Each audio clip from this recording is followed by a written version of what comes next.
Our first speaker is actually going to be Douglas Pollock. Douglas received his degree in industrial civil engineering from the University of Chile. His efforts to warn institutions about the unnecessary harm that fighting climate change is causing resulted in his views being banned in Chile and throughout Latin America. You know, you're only attacked. A friend of mine, he's passed away now, but he was a World War II Lancaster bomber pilot, and he said, we only got flack when we were over the target. So you're being attacked.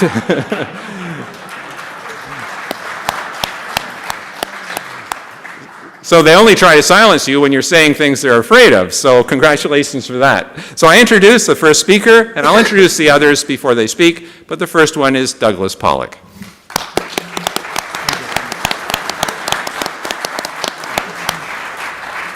That's a device. That's it. Good afternoon, ladies and gentlemen. I am delighted to stand here to talk for a while about Chile. So first, I would like to start with a short story for you. Chile, often called the end of the world, is a land of contrasts and beauties found nowhere else in the world, and has an old legend called the God's creation of Chile. And it goes like this. Where should I point? There? Here? Anywhere, it doesn't. Anywhere? It goes like this. In the beginning, God created the wonders of the world. However, once he finished, he realized that still had many pieces left over. He had parts of rivers and valleys, of glaciers and deserts, of mountains and forests, of oceans and lakes, and meadows and hills. Rather than letting these marvels get lost, God instead arranged them all in the most remote place on earth. And this is how Chile was once created. Thank you.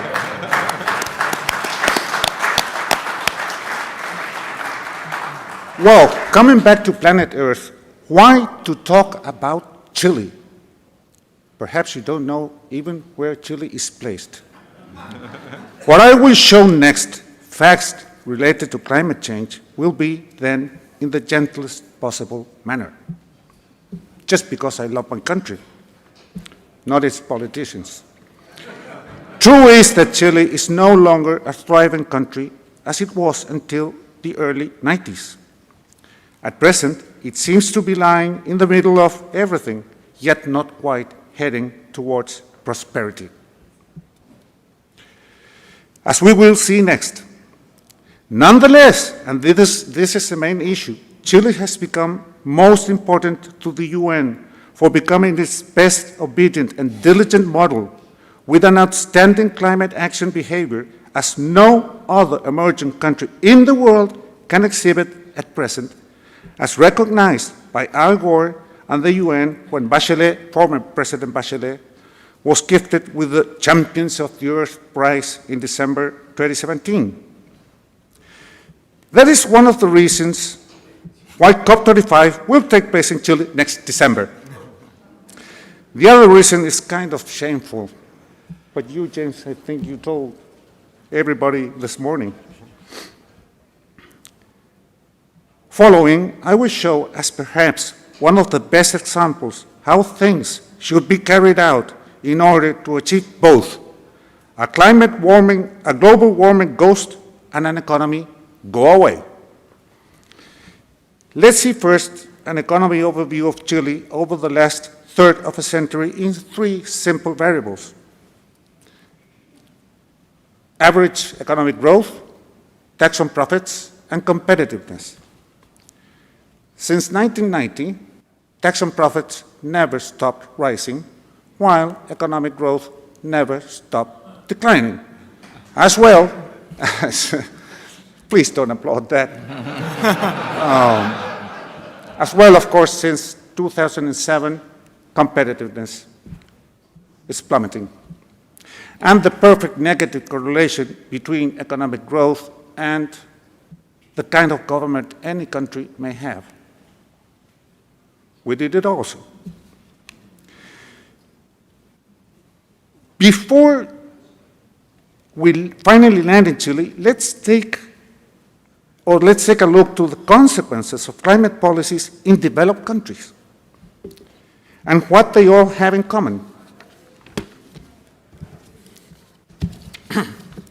Of course, bureaucracies imply more government departments and environmental agencies with super-congressional powers. In the case of Chile, between 2006 and 10, ministries of energy, environment, and a superintendence of environment were created, a sort of a Chilean EPA. Regulations have extended, as you all know, to clean energy sources, like nuclear and hydraulic. Of course, taxes, fixed, cap and trade, carbon tax, and green of all kinds. In 2007, Chile was gifted by the UN with a carbon cap and trade tax program, which is ready, waiting there to come and feed itself upon taxpayers. Chile already has all the others in abundance. None of the three above, of course, have ever produced a single watt-hour. Government subsidies, huge increase in energy cost, therefore in everything else. Electricity supply instability and the need of gas or coal backup stations running in parallel to offset natural intermittence, meaning more subsidies, more taxes, and electricity price increase. Wind and solar sources in Chile don't have such plans, where backups are the grid itself, something unfeasible for stability. Negative consequences for their economies, such as loss of competitiveness, severe decline in economic growth.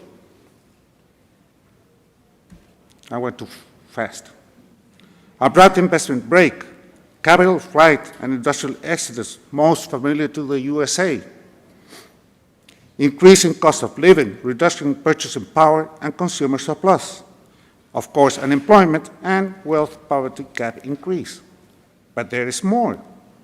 Environmental damage, to say the least, massive bird and bat killing, and school political indoctrination or brainwashing. Loss of degrees of freedom, which is no other than sovereignty. And all for what? There you have, for nothing.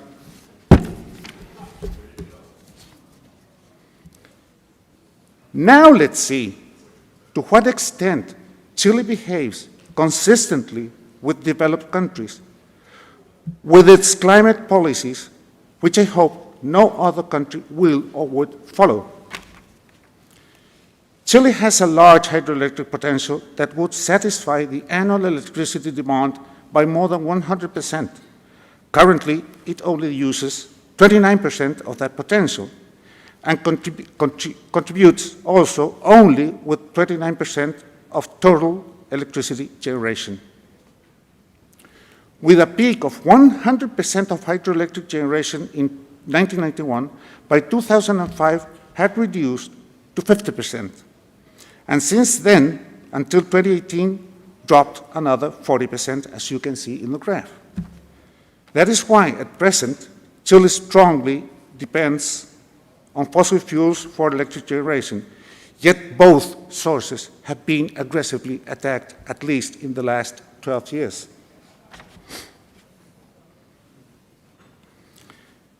Let's see now 4 of the most relevant cases of what I'm talking about.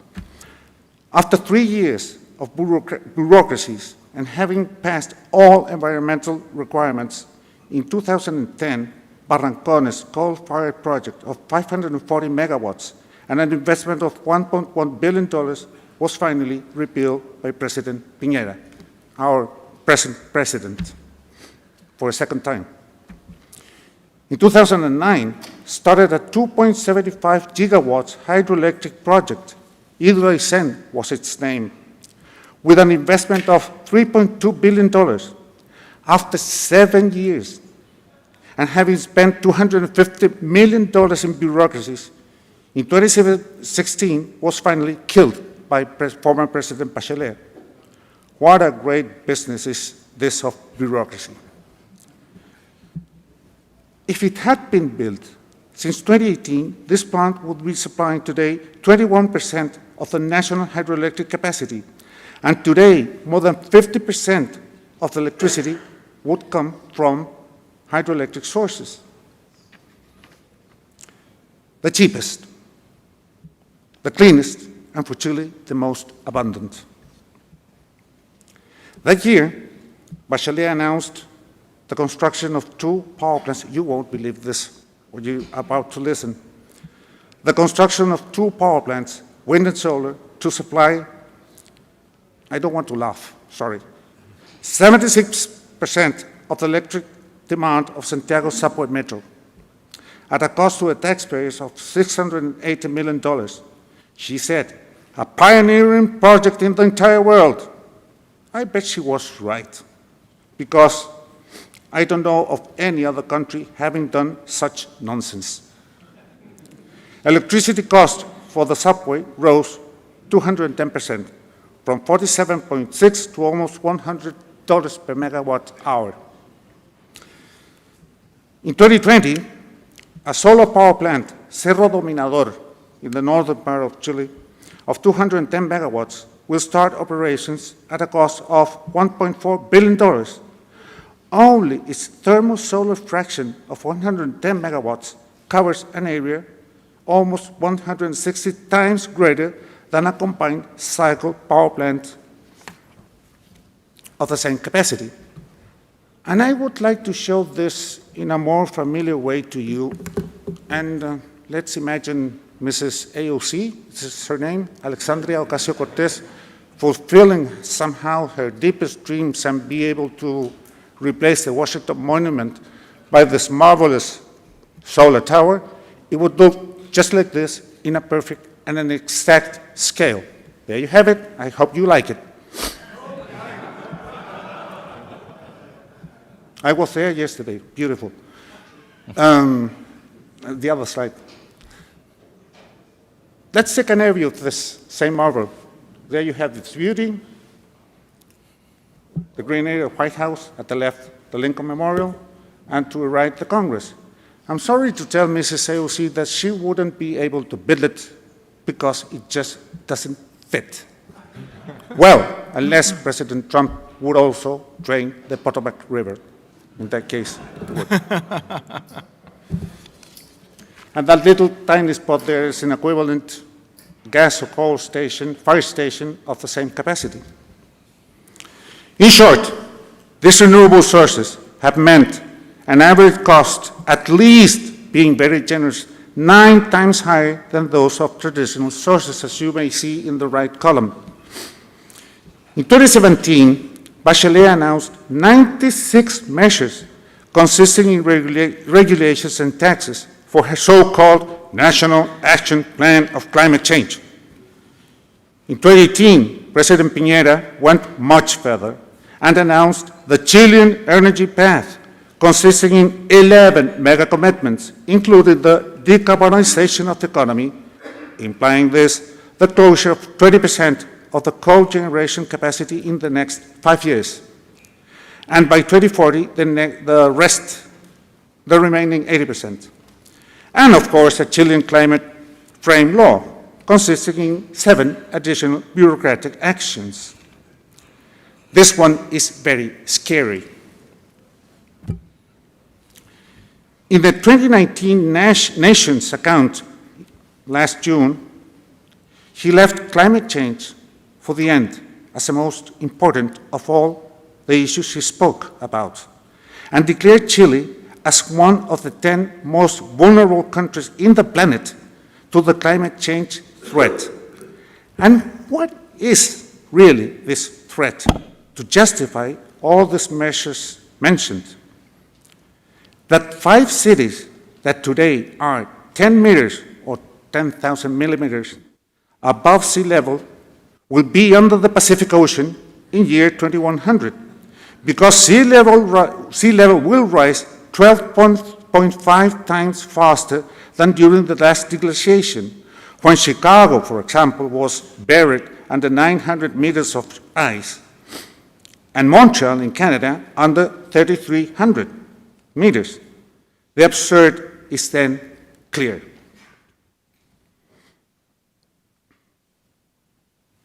Also announced that during COP25, he will demand the UN asks the world to be more aggressive in reducing CO2 emissions and call children to help him to commit their parents to the noble cause of saving the environment. Also now, Chile becoming a neutral emitting country by 2030.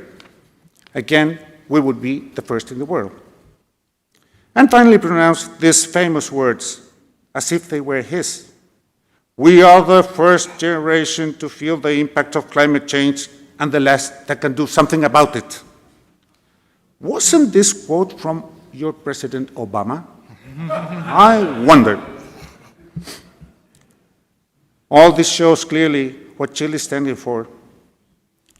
And that is how, by 2018, Chile became the 5th most expensive country in industrial electricity and 11th in domestic electricity among OECD nations, and for both the most expensive in South America. Notice that above Chile in the list, all are developed countries, and also almost all of them beneath. This year, this month, and only until July this month, electricity will have risen above 20%, leaving Chile very likely in places 3rd and 8th respectively. What an achievement.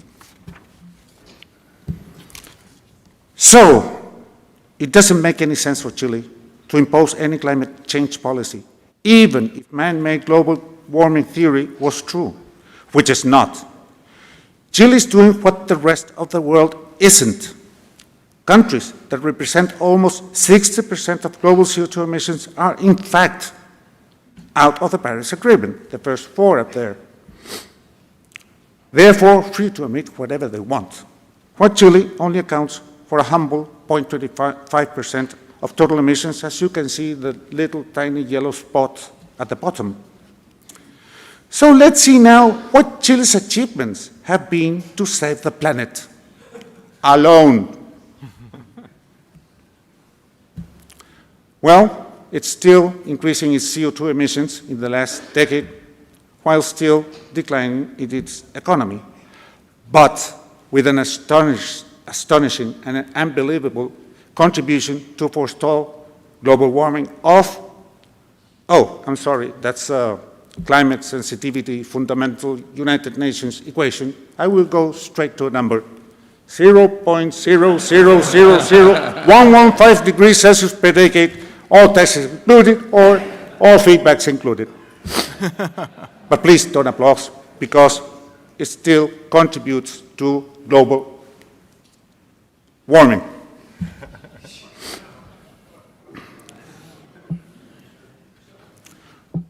While it seems that the United States is smoking today the peace pipe with its former CO2 enemy, Chile, while getting redder and redder since 1990, well, what else could I say? That perhaps we love hockey? No. No, instead, we believe in hockey sticks.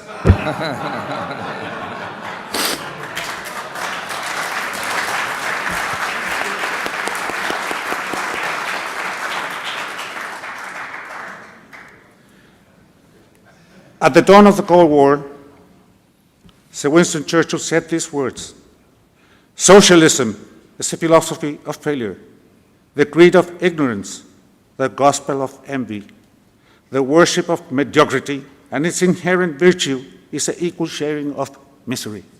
How right he was. Promote and instill socialism along with guilt and fear is precisely what the UN and its COP25 will bring to Chile next December, an event that will be co-chaired by Chancellor Angela Merkel and President Piñera. Greta Thunberg also announced she will attend, but she would only travel by boat, not by airplane.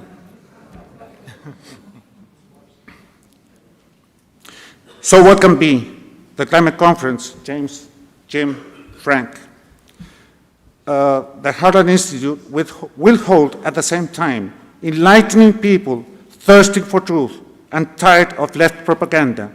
With great pleasure, I will be your host.